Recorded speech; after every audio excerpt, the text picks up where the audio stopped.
Walang mintes ang kwento ni Aling Marites.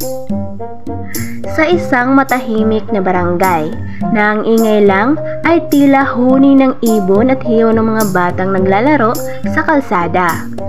May isang nilalang na hindi mo pwedeng hindi mapansin, si Aling Marites. Hindi siya artista, hindi rin politiko. Pero sa dami ng nakakaalam ng kwento niya, pwede na siyang magpa-autograph sa palengke. Araw-araw alas 6 pa lang ng umaga, gising na si Aling Marites, hindi para mag-ehersisyo, kundi para magbukas ng bintana at ilabas ang kanyang radar, ang kanyang mga matatenga na tila may built-in satellite.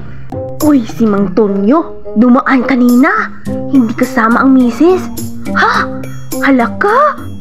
Bulong niya sa kanyang kapitbahay habang naglalaba.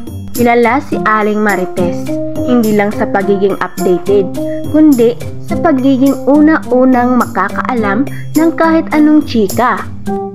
Hindi pa nga umuubo si Aling Nena, alam na niyang may trangkaso ito.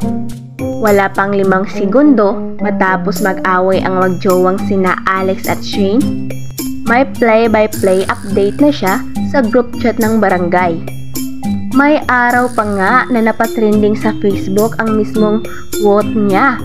Hindi ako chismosa, advance lang mag-isip, Aling Marites 2025. Pero sa likod na kanyang pagiging reyna ng chika, may puso rin si Aling Marites. Minsan, isang kapitbahay ang lumapit sa kanya, luhaan, walang malapitan. Akala ng lahat, kakalkalin na naman niya ang kwento.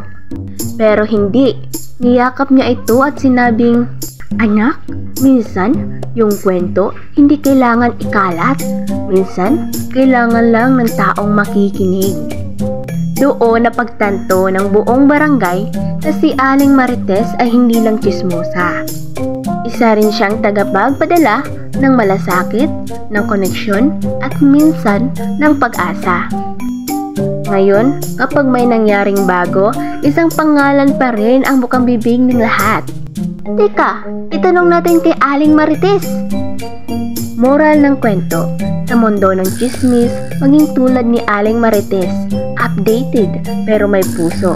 Minsan, hindi lang chika ang kailangan ng tao, kundi pakikinig at pag-unawa.